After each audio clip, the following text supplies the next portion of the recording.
session, we'll have a few rounds of questions for our panelists, and then we're also going to be open to questions from the audience. So I do encourage you, if you have questions, to hold on to them, and we'll try to get to them towards the end. But let's kick off, and let me start off with Mariana, who I've had the good pleasure of getting to work with for the past couple of months, year at this point. She currently works at OES and manages their project of creating a career path in cybersecurity. With a long history of working to expand opportunities across the region and bringing expertise on topics like social innovation, she has been a real driver, especially in an ITU OAS project, on how we can take this systems approach to capacity development. So Mariana, can you tell us more about this new framework and the systems approach, especially on how we can identify existing gaps in cybersecurity, in the capacity building efforts, and then how we can actually help countries devise specific approaches and initiatives to building capacity across their broader ecosystem?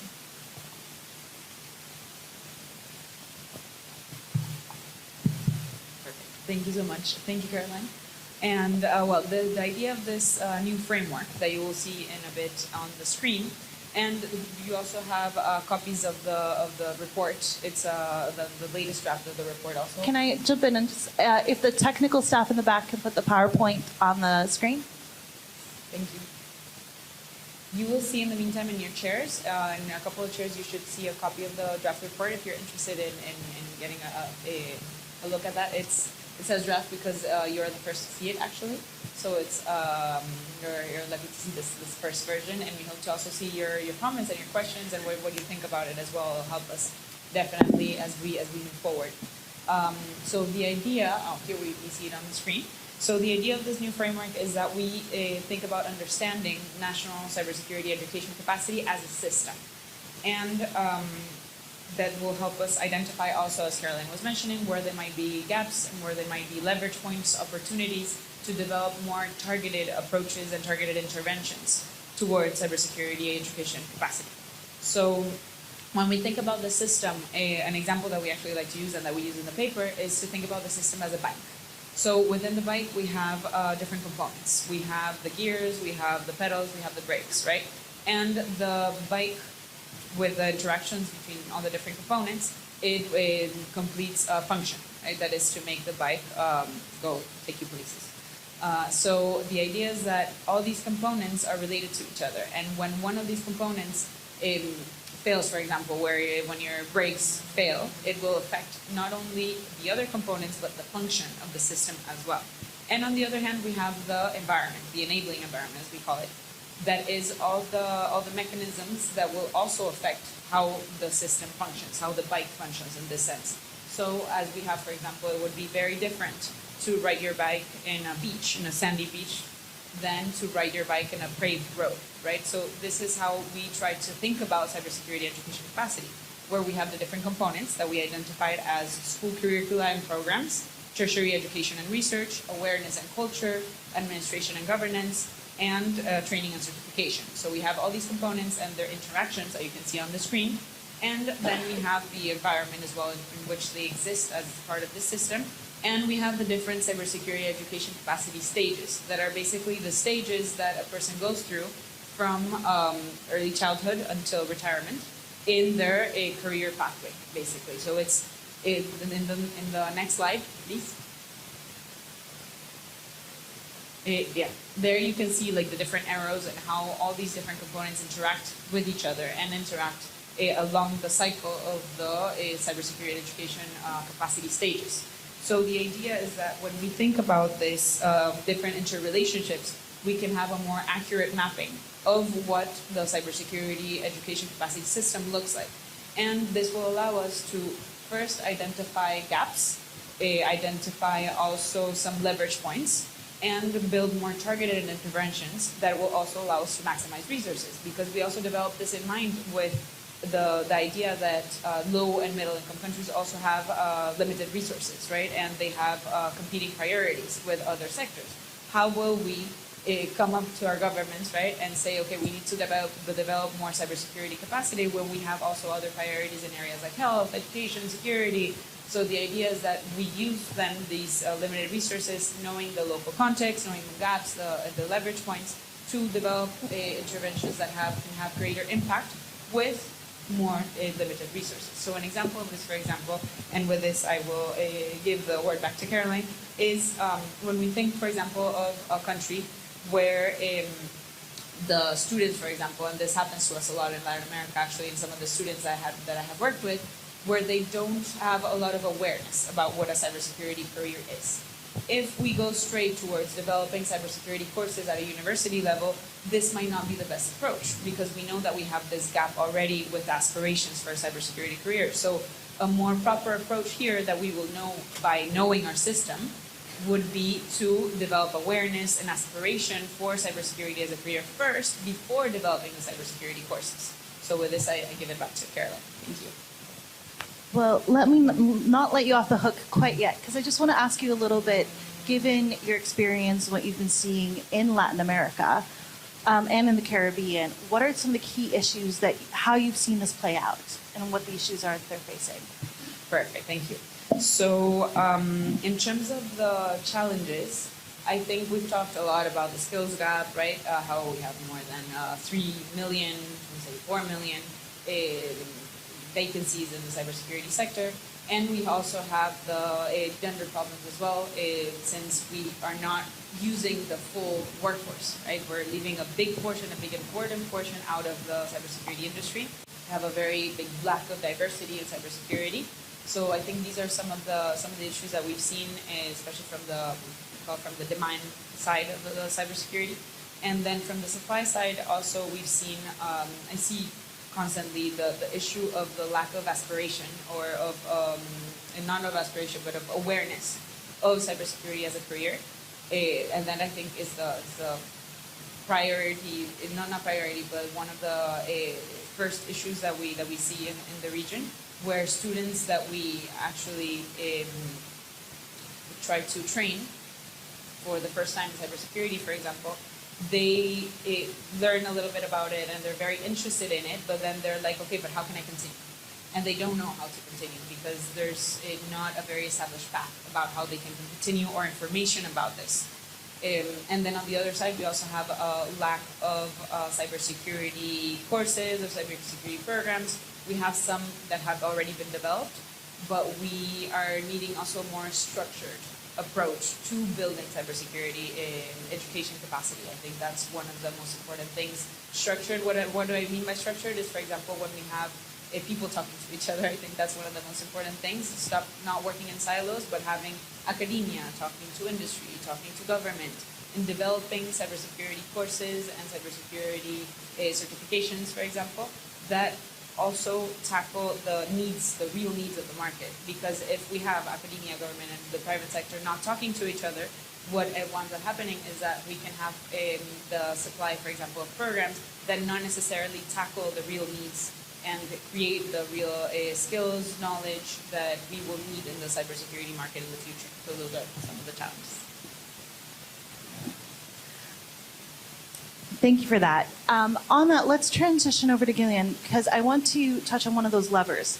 One of the levers that is often used to address some of the challenges that you've mentioned is financing, and the World Bank plays a very large role in that, as well as contributing to a lot of research. Gillian, you are the World Bank's Senior Digital Development Specialist in cybersecurity, and you have a long history of working in the field across ICT development. How is the World Bank approaching this as an international financial institution? Sure, Caroline. And first, let me thank the ITU and the OAS for organizing this important session. It's really a pleasure to be here. So actually, the World Bank is a bank, but we also produce knowledge. So we just published a few weeks ago a policy brief on how to boost cybersecurity skills development in developing countries. So we brought a few copies in the entrance. I have a copy myself, I'm lucky. And you can also find the copies online at worldbank.org/digital development. So, in the policy brief, Caroline, what we advocate for is the adoption of a holistic and strategic approach to skill development, which I think is very much aligned with the systems approach proposed by the ITU and the OAS. Now, I think it may sound a little bit abstract for the audience. What does it mean in practice? What do we actually mean concretely? So the first thing we're recommending to governments in this field is to start with a thorough assessment of the current needs and gaps in the cybersecurity workforce. So, Carol, you just mentioned there is worldwide the 4 million gap, like 4 million vacancies worldwide. Now, how does that translate at the country level? Right? So if you take the example of Ghana, for instance, how many pen testers is Ghana going to need in 2 years? How many CISOs? How many search analysts? And the only way to answer those questions is to do a thorough assessment in the country. It's actually something the World Bank is doing right now, and we are doing it in Sierra Leone. We're partnering with the government and with other key stakeholders like operators of critical activities to precisely understand which roles are needed and how many people in each role are needed. So it's a really important first step because too often governments may want to jump ahead. They want to reform curricula, but they don't even know what is the actual need. So assessment is really something we would recommend. The second thing we recommend is the adoption of a comprehensive action plan that goes throughout the education system. I completely agree with everything you just said. So, too often we think about universities, which is a key actor. Obviously, we cannot do it without universities. But there are also other actors that are really important. One of them is what we call in the education world the TVET tracks, or technical vocational education and training. Those typically are shorter programs. In some countries, it's outside of universities. But for instance, if you want to become a search analyst, you don't need a master's degree. You can do 1 year program, maybe 2 years program, and you can get the skills you need. Now, if we look at the countries that are the most successful, I'm thinking about the UK or France, for instance. Indeed, they start very early. So they understood the need to spot talent, to nurture talent, and to spark the interest for cybersecurity very early on. So it starts as early as high school, even middle school. There's a program in the UK called Cyber First, which actually starts in primary schools with awareness raising on cybersecurity. So we need to start early on to make sure we got the right talent that shows the cybersecurity careers. And maybe one last thing I wanted to highlight for the round is you mentioned the gender gap. So if you look at data worldwide, women only represent 25% of the workforce, which means we have a huge potential to grow the workforce by recruiting more women into cybersecurity studies and cybersecurity careers. And there's a role for governments here, right? So governments can raise awareness, they can promote female leadership in cybersecurity, and they can also support programs that focus specifically on women. So there's one that I like in particular. It's a program called Cyber Girls Fellowship. It's from Nigeria.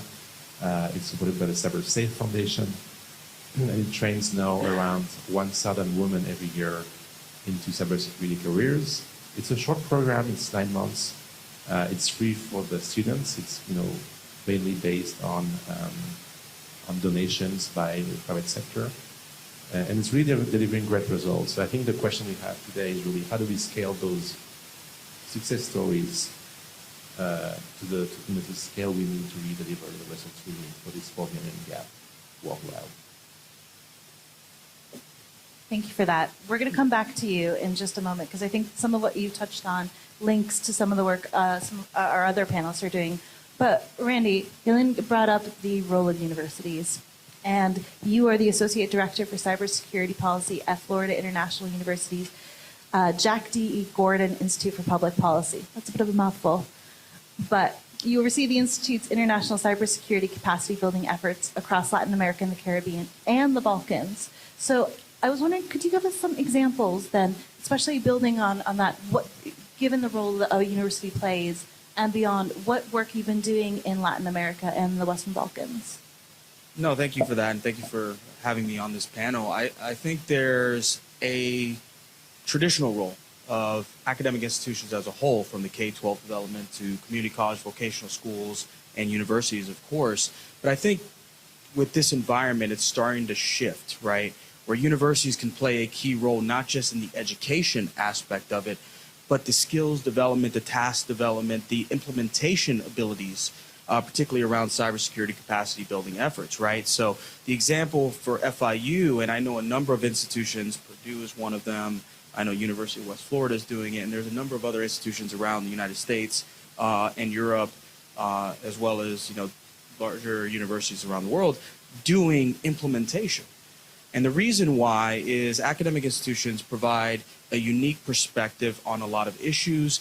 It's grounded in foundational, rigorous research and skills development, because these are the requirements that we have to get that said education, that said certification, that said degree.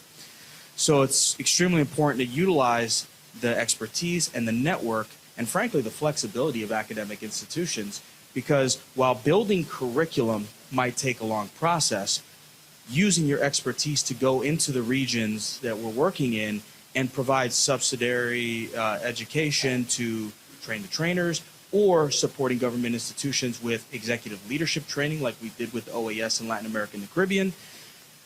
It's a lot of flexibility to be able to do that. Now, it's going to take some time to get all academic institutions on board, right? Because oftentimes we're told, oh, we're just educators, right? So we've kind of created that self-doubt in our minds that we're not implementers, we're researchers, when the reality is we have a key important role. At the end of the day, private sector governments are going to recruit. And where are you most likely to recruit from? Academic institutions, even if it's K-12 institutions. So the expectation from private sector and governments is that we're going to go and we expect them to have a certain level of competency, and then we can take them from 80% to that 100%. And the same goes to capacity building efforts. The train-the-trainer concept for academic institutions or for FIU is, let's get you to 80%. Let's give you the curriculum. Let's share our best practices that we've done in other regions. Let's not remake the wheel, particularly on what's actually going out there and being successful. And let's get you to 80%, with the hope that the government with that training and the academic institutions with that training can now implement it within their own country to sustain it long term. So it sounds like with that, it's really about also empowering governments, empowering the beneficiaries to become their own teachers, develop their own ecosystems, and not just having it be a one-way relationship. Yeah. But with that, I wanted to ask you how that change has played out. How have you seen countries actually take up those efforts? And if there are any specific examples you can give on that? Sure. My favorite example is what we saw with USAID's CEDAR program, right? And the work that they were doing in Ukraine, and then subsequently, more recently, what we're doing in North Macedonia and Serbia. So there's two major things. The first is we're doing a lot of train-the-trainer activities, right? And we're working with not just university professors, which is creating the next generation of talent, but working with public sector officials in certain sectors, the energy sector, the financial sector, and other sectors there, to provide them the skills. Now, we don't do this in a silo. We don't say this is what you need, right? When we're doing those assessments that are ultimately critical, we're doing it through a survey-based result, right? The academic rigor that I was talking about, that academic methodology, and we're surveying them on saying, what are your needs? What are the things that you would be most beneficial to you to get that kind of training? So one of those things that we saw in the survey was the need for cyber physical systems training, IoT security training, digital forensics and incident response training. So what did we do? We built those courses into it. We provided the curriculum. We provided physical tools that they can then recycle and share amongst universities. But now we're also bringing the universities together across the country and bringing government institutions from different institutions. And it's kind of like therapy in a way, because now they're like, oh, you're doing the same thing I'm doing. Let's reduce redundancy.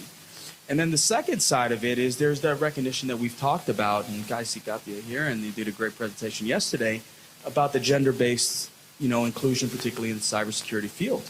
So one of the things that we're doing is a cyber pathway for women's program in Serbia and Macedonia.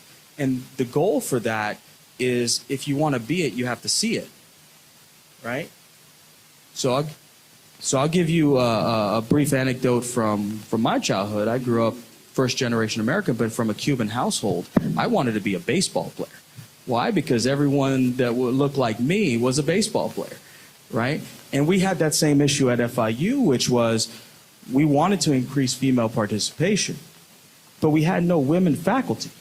So we made a concerted effort to bring in more women, to recruit from the K-12. We held a series of Cyber Day for Girls activities with IBM, and the goal here was essentially create that level of awareness and show that the career is possible. And all of our mentors are females within our program. So we're going to take that to North Macedonia and Serbia here in February, March timeframe, and we're going to engage that community. And we're going to do it not by having me speak, I'll speak certainly, but let's bring in some of the top women leaders from the Balkans, from Europe, from the United States, and other parts of the world and say, this is an opportunity. And again, that concept of if you can see it, you can be it, but sharing those best practices of saying, this has worked in the United States. This has certainly worked at FIU. Will this work in the Balkans? We're going to do it, but we're going to work with the region to do it. Thank you. See, we just had the Deputy Prime Minister of North Macedonia here yesterday, so hopefully she'll be supporting that work as well. But I wanted to transition over to Sebastian. And Sebastian, you're also doing similar work in terms of helping countries design, develop, improve, and or assess cybersecurity workforce ecosystems through your work as Chief Corporate Development Officer at PGI and Crest's Middle East. Americas, Europe, and the Middle East. And I wondered if you could comment a little bit about, again, some specific examples of why we need an ecosystem approach and how you've seen it in action. Well, thank you very much, Caroline. And again, echo the thanks to ITU and OAS for inviting me to the panel, but more importantly, for producing this really fascinating report and piece of research. And also thanks to World Bank for the companion piece.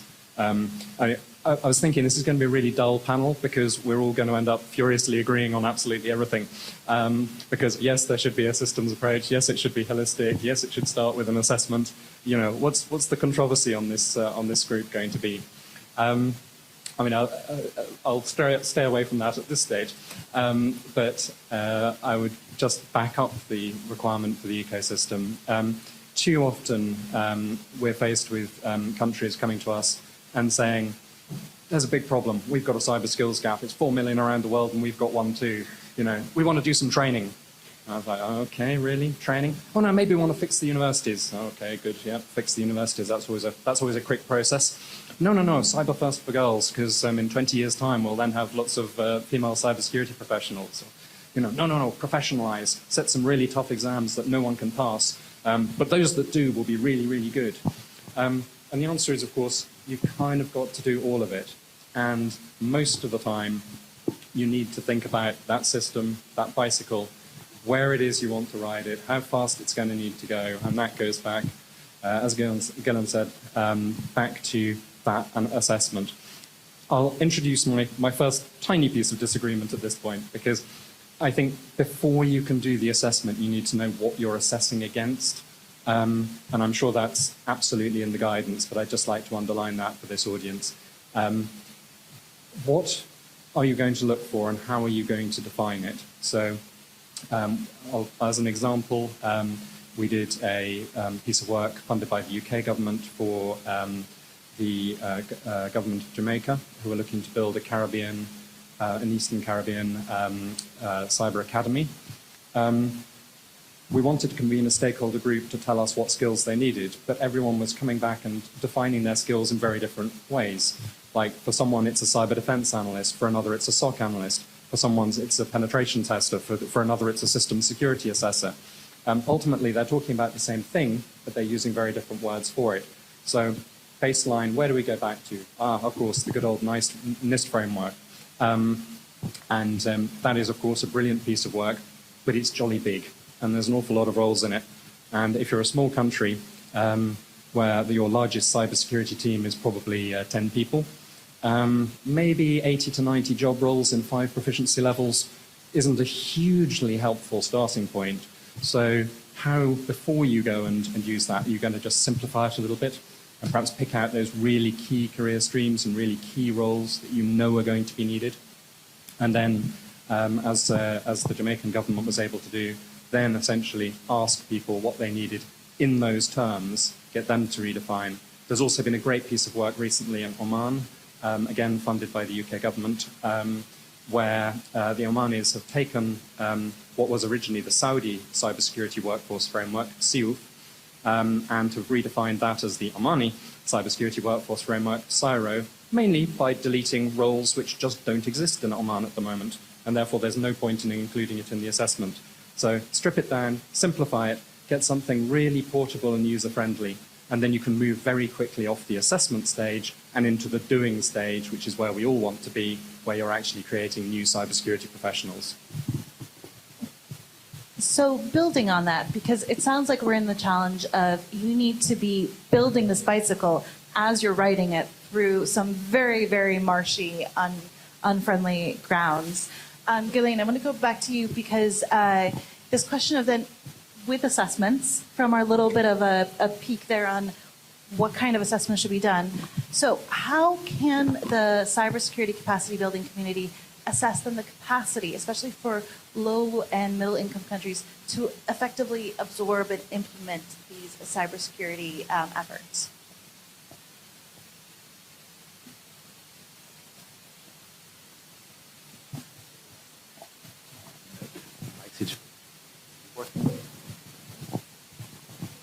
It's working now, I think. Great. Sure. So, I think for the research we just published, we looked around the world at what countries were doing to do so, trying to identify the best practices. And the one factor that really came up was that most of the successful initiatives were relying on multi-stakeholder partnerships, right? So it's not the governments alone doing it, it's not the universities alone doing it. They always partnered with the private sector, with civil society, to assess and then to develop programs to grow the cybersecurity workforce. So, there are a few advantages to multi-stakeholder partnerships. Number one, they enable you to transfer knowledge from the top performing players, because in cybersecurity, it's the private sector that is driving innovation. So if you want to really get the top-notch knowledge, you need to work with the private sector. So for that's really useful. Often the partnerships also rely on online platforms, online learning platforms, which helps to reduce costs and to maximize reach as well. So it's kind of a win-win situation, if you will. And we see a few really great examples around the world. So in Dubai, for instance, the government partnered with a French company called Thales to develop cybersecurity skills, and they're really seeing really good results. There's another initiative I like a lot, which is called Cyber Shishka. It's Microsoft in India. They're partnering together to train female engineers graduate into cybersecurity roles. And once again, they're reaching 1,000 graduates per year now. So I think the partnerships part is really an important aspect to it.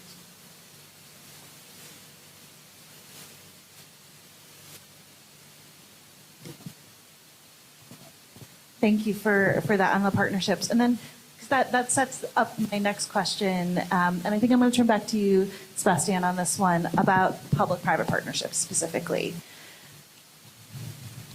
When we're looking to optimize all of the activities going on, and I think I've heard a lot from talking to people here in the audience and during the conference earlier, we want to do more public-private partnerships. We want to work with the private sector. So how do they build that bridge? Where should, especially since this audience, we heard that there were a lot of people from the government, where should they start? And based on your experiences, how can we make that successful, not just in the short term, but in the long term as well? So I think echoing the point, the private sector is where a lot of the innovation is, and certainly when it comes to those sort of short-term tactical fixes that you can make to the workforce, quickly adding the brakes as you trundle along on your bicycle through the rocky terrain, it's probably going to be done by the private sector rather than, dare I say it, the more traditional higher education sector. They probably won't be the very best brakes for the very longest period of time, but they'll at least slow you down while the longer term interventions are coming in. So I think the role for the private sector is also hugely important because, after all, in most places, we represent the majority of the employers. So we're where the jobs are going to come from.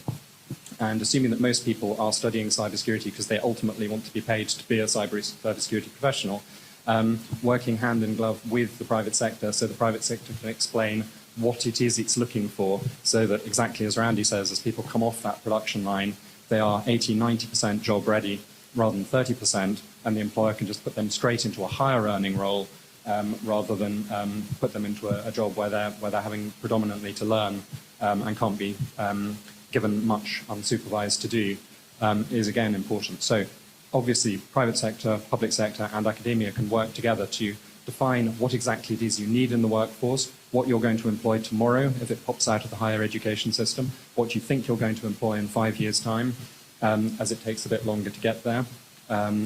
As mentioned in the Dubai example, the cyber range provider is incentivized both commercially and also through its own internal requirements to keep its cyber range bang up to date. It's not installed and then left gently decaying. It gets updated to reflect even more complex challenges as they're required.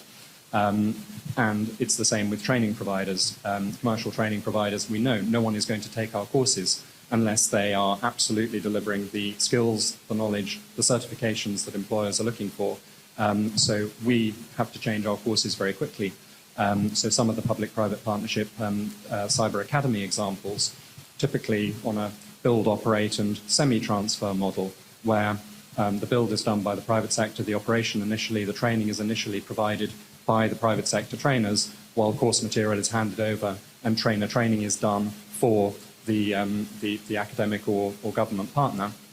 But probably there'll then be some kind of a licensing agreement relating to the course material, so that the private sector continues to keep that course material and the supporting hands-on technology like the cyber range up to date while the courses are taught. The exit strategy for those who don't like continually having to pay licensing fees to the private sector, just structure it so there's an end point. Make sure that after 3 years or whatever, the full transfer takes place, but make sure that you've actually structured into the arrangement the ability to have your own technical people trained as well as your trainers trained, so that they can operate and service and build the ongoing hands-on material alongside the updating of the training material. Sorry, you asked for a specific example. Jordan was quite good for that one. Yeah. So playing off of what you said, thinking more of the long-term piece of it, and the report does a really good job of doing this, is talking about the culture and awareness aspect of it, right? Because what we're talking about is specific cybersecurity talent. What we haven't talked about is how do we educate HR professionals that are posting job descriptions and recruiting said talent. What we're not talking about is those in charge of management that's deciding whether or not to put Alexa devices in every hotel room, right? So these are also the folks that we need to educate, and that's a cultural and awareness thing. And that's just from a long-term recruitment standpoint, right? If you want the talent of the future, you need to show them the option when they're younger, right? When I was growing up, you could either be a lawyer, a doctor, or join the military. Naturally, I joined the military because that's all I could be, right? But those are kind of the options. When are we going to go to as a child, I can be a cybersecurity professional as a career, right? I really like technology. I like playing with technology. And frankly, this next generation is going to be so much better at technology than we are, right? And with that said, thinking about how is things like artificial intelligence going to impact the cybersecurity field within the next 10 to 15 years. I'm a firm believer that cyber threat intel analyst positions won't really exist in the way that we see them today because of artificial intelligence, right? So how are we planning to get ahead to that? And if we do it right, and we start the cybersecurity culture, not just within the governments and the private sector and academic institutions, but at a young age, hopefully we're prepared in about 18 years to meet the risks that are going to be there. So it sounds like the payoffs that we're looking at, they're not going to be happening in 6 months, not in a year. It's going to be long term. And that's what we're really talking about, building that, again, that bicycle that will take us the full distance, not just the next street over. On that, though, I know there are a lot of development practitioners here, and I wanted to turn to you, Mariana, and ask, so how can we then translate some of this into the development work that's happening around digital transformation? And Galeno as well, that this is this question for you after Mariana. Thank you, Caroline. I think, well, first of all, how many people from more development backgrounds or development practitioners do we have in the room? So we have a lot. And how many of you, maybe a couple years back, thought you would be working in cybersecurity, or how many of you thought maybe cybersecurity had nothing to do with development? Okay, we don't have anyone. Okay, good. This is pretty good. So you can probably answer the question better than I can. So I think when we think about cybersecurity and development, it's funny because I like to start with a personal anecdote, actually. I'm also from the development side. I did international affairs with development as my bachelor's many years ago. And when I started in cyber, I was like, what am I doing here? What does this have to do with anything that I studied? And then I realized it has everything to do with it, especially now that we're in a post-pandemic world, and that with the increase of use in ICTs, and we always hear about the accelerated digital transformation in many of our countries, we see that brought up a lot of opportunities, but also a lot of threats. So we need to start seeing cybersecurity as a part of international development. And in terms of cybersecurity education, a way that I like to see it a lot is linking it to the Sustainable Development Goals. On one side, linking it to education and the quality education for everyone, and on the other side also for gender equality. And on quality education, I think that's a piece that I'm actually pretty passionate about. We have one of our programs that Caroline mentioned when she introduced me, that's called Creating a Career Path in Cybersecurity, where we build skills for youth from low and middle income communities in Latin America and the Caribbean. And I think with this it shows how linked everything is as well, because we're basically not only developing skills for and promoting skills for the next generation of cybersecurity professionals and reducing, hopefully, the skills gap in the future, but we're also equipping youth that maybe don't have the opportunities with the skills to thrive in this new environment that we have now, as Randy mentioned, with artificial intelligence and with the increasing use of technology and the increasing need for all these skills. We're equipping them with the skills that they will need in the future to be successful, to have a successful job.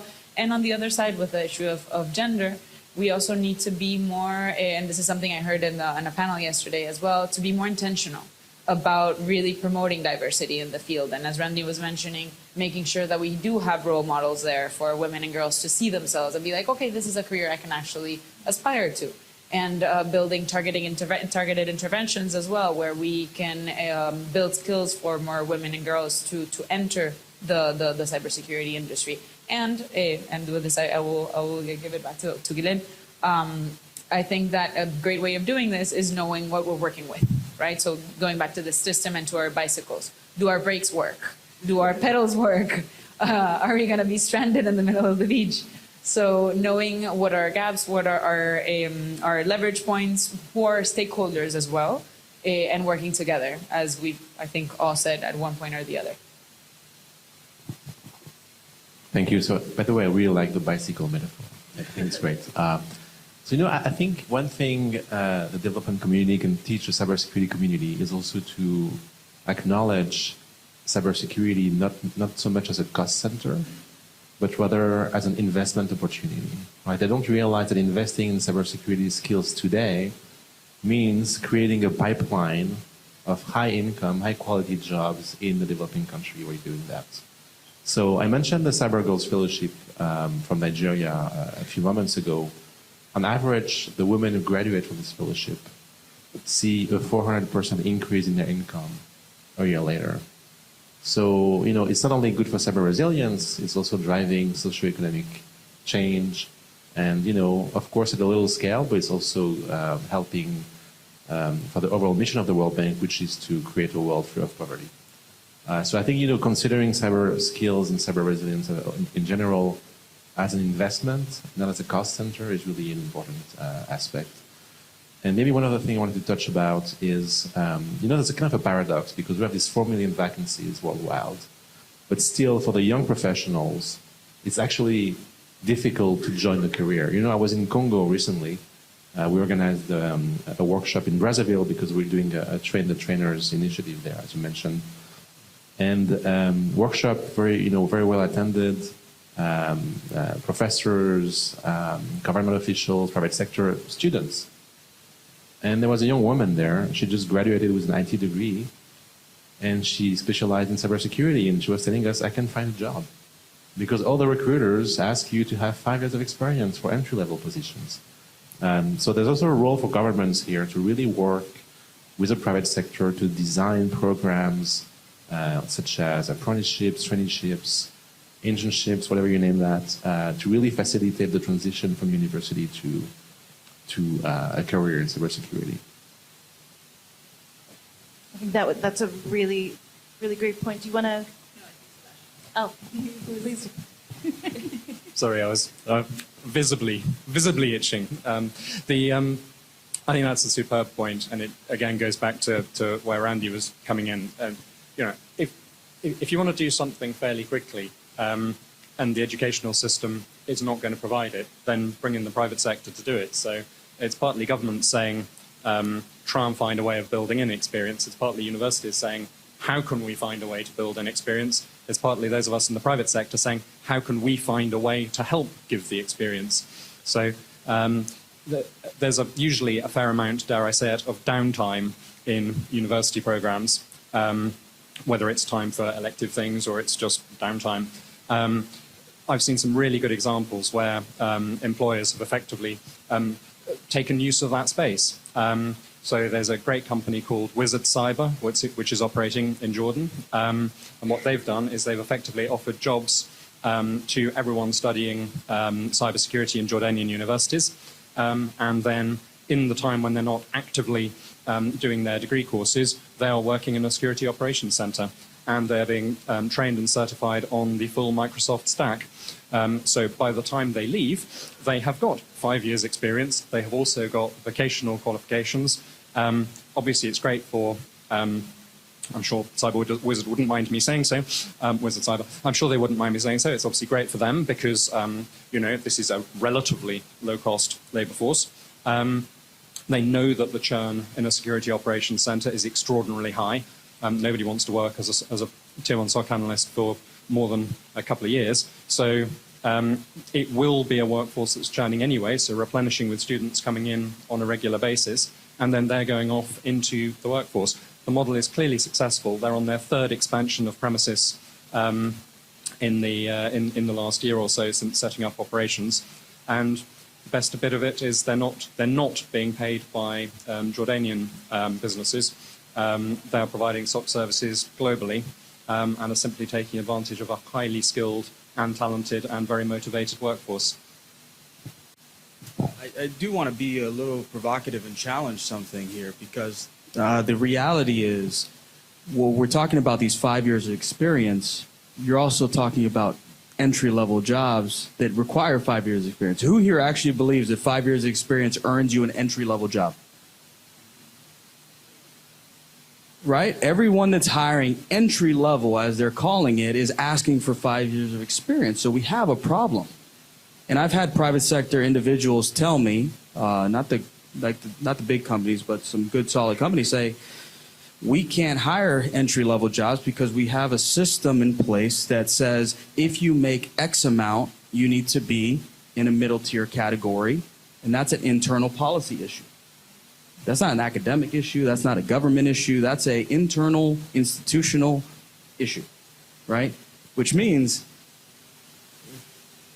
you wanted to come in, right? So we need to change it. I agree. Work-based learning approaches are the best. I think in the United States, obviously, Scholarship for Service is an incredible program that allows you to get your education paid for, and you work in the summers, and then you commit 4 years working for the government. And then you go off to the private sector and make a whole bunch of money, right? So great programs like that. They have similar kind of programs in the Balkans. Certainly in Brazil, they have programs like this. So there's a lot of those work-based learning programs, and I think that helps fill the gap. But I would think, and I would argue, that it's a little unfair to say we're going to treat apprenticeships and internships as your entry-level jobs, because it's a cost saving for a lot of entities, but it's not fair to the individual learner and the worker, right? So we need to figure out what's more important. Is it the cost effectiveness of just hiring interns for a few months and determining, they're good, I'll keep them, they can go, right?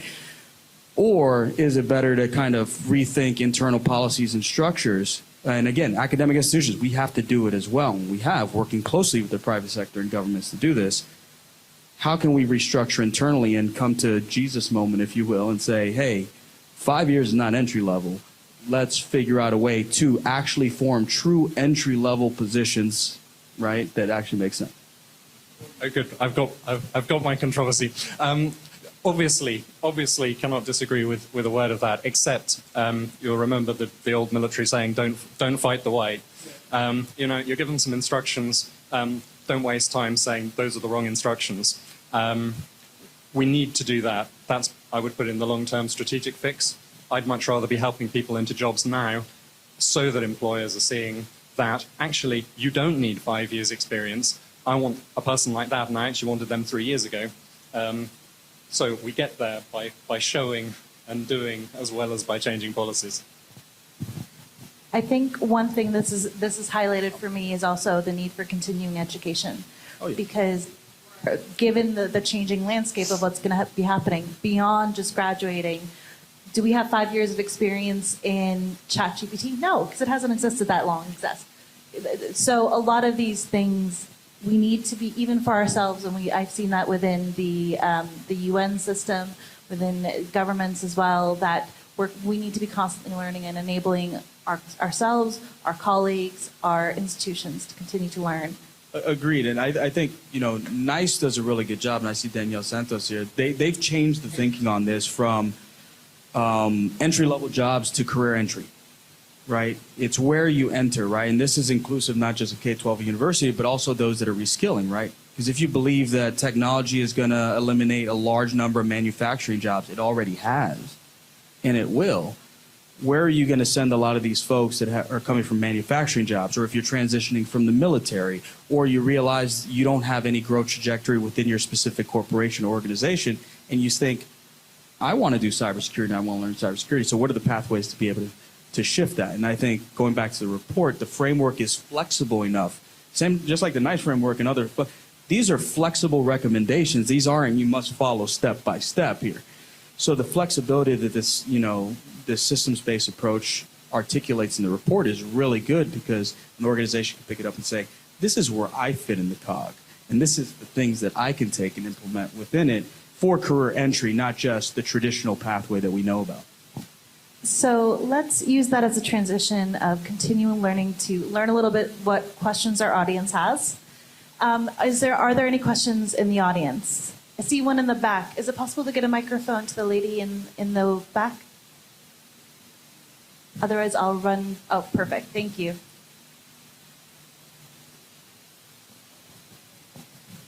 Thank you very much. Good morning.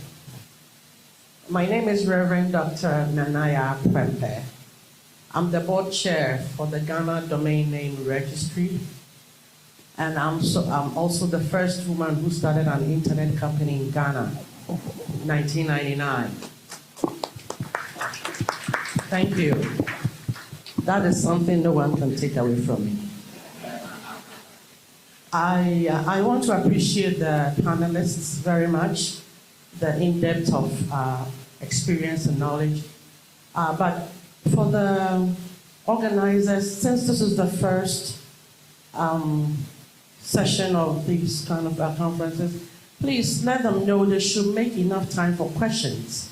Because I've been to several of the sessions, and it's like the views of the audience is not important. They give you 2 minutes for questions, and I don't think it's fair. So if you can let them know that we also have some views that would benefit other people. I see that I just crossed the 55 age, and I noticed that when you're over 50, you are unemployable. And when you don't have experience of 5 years, you are unemployable. But that is where people like Zuckerberg and Alibaba.coms and those people come in. So if you don't have any money to do a startup, or you don't have any support to do a startup, it means you are going to be broke and poor. And you may have brains. So I like the idea that the two gentlemen were talking about, but let's have solutions to that problem. Because in the developed world, it's easier to come across something to earn a living. But in the developing world, it's difficult. So if they can make some funding available for especially women-owned businesses. Because when a woman has money, a whole family is fed. So that they can encourage women in startups and also further our education to equip us. I have a young lady there. She's the first woman in Ghana to have a PhD in cybersecurity. And she's sitting right there in the front. And she's not even acknowledged anywhere for what she has done. And I think it's an achievement because it's a man's world, as we all know, and women are penetrating. So we need some encouragement. We need some, pat in the back, a little here, a little there, job openings, conference speaking, so that we can also be encouraged. Thank you very much. So let me turn to the panelists on that and talk about this then ongoing recognition, ongoing engagement. When we get people into their careers, as the field is changing, do you have any thoughts especially to respond to the ladies' comments of how we can keep people to continue to be engaged and recognize the extraordinary efforts that have been taken? So we had a program called the 502 Project, right? The 502, if you're familiar, 502 Gateway Entry Error, right? Because we found that there's a cultural issue in regards to entering a cybersecurity job because there, frankly, is a good amount of gatekeepers within the cybersecurity community at large. And the idea behind 502 was how do we provide training to those that are trying to get into the field, but also connect them to employers, connect them to opportunities to publish, or connect them to other opportunities to really get their name and brand out there. Because once you get your name and brand out there, your network, you're more likely to get a job thereafter, right? And most people know the likeliest way to get a job is to know the people in the organization that's doing the hiring.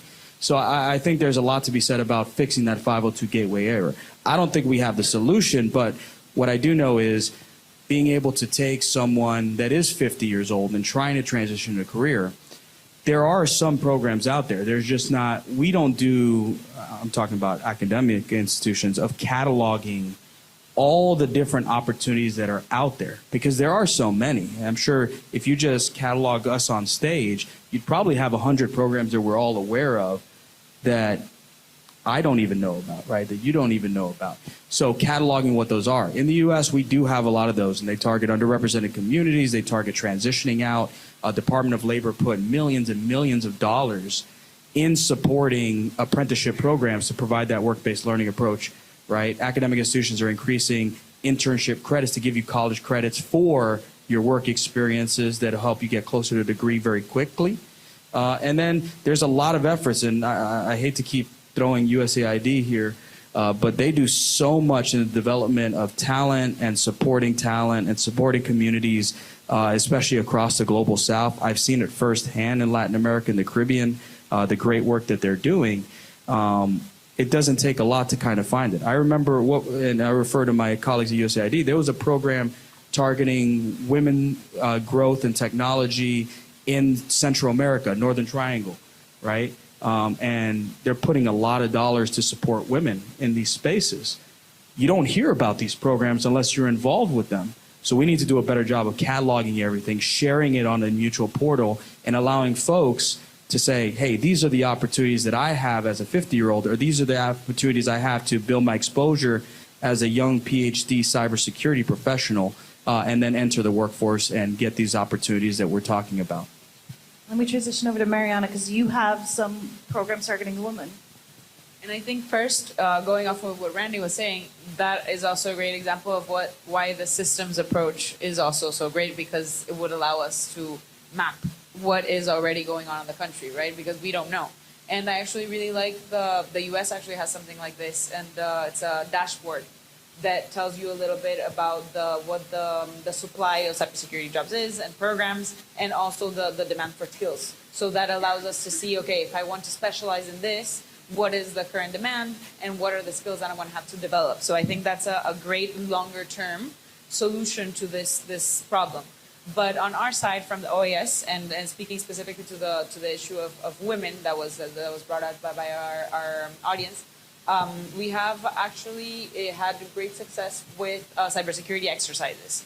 So this year we started with one called She Secures that we've implemented already in 9 countries, where we have we basically do a cybersecurity exercise. For those of you who know, it's like a capture the flag format where you solve exercises and gain points, technical exercises, and in the end the team with the most points wins, basically.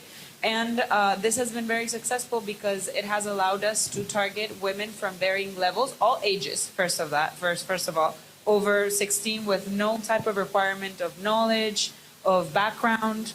We're trying to democratize basically this knowledge because I think it's very important.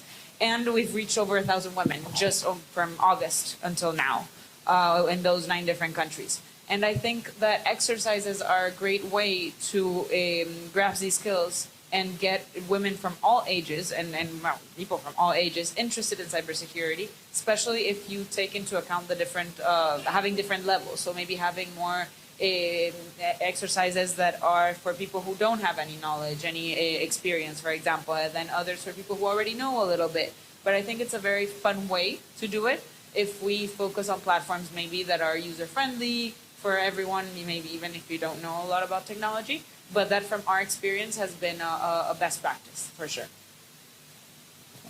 I wish we had more time to discuss these because I know the topic of exercises, IT, we have our cyber drills, is such a deep one also. In applying this kind of approach, getting the actors together, figuring out where we want to go next. But unfortunately, and this is ITU's face in Switzerland, so I'm going to try to keep a little bit of Swiss time here. We are at the end of our time. I do want to acknowledge somebody who's not on the stage with us, Matthew Griffin, who has done the bulk of the work behind this research. His son was born a few weeks ago and is cheering us all on. So I was hoping that we could take a group picture for him so that he can see everybody that this is reaching. And I also encourage you to reach out, to stay engaged in this process. As we've been hearing, all of us have a role to play. It's about figuring out how we can build forward. So if I can ask my panelists to get behind me, we're going to do a massive selfie. Massive selfie. Put on your best smiling faces. There we go. Ready? 3, 2, 1. Great. Thank you, everybody. Thank you. Do come up and feel free to talk to our panelists. There's some other great panels happening later on partnerships right after this one. And the topic on mainstreaming cybersecurity and development, there's a session this afternoon that I hope that you can all join. Thank you.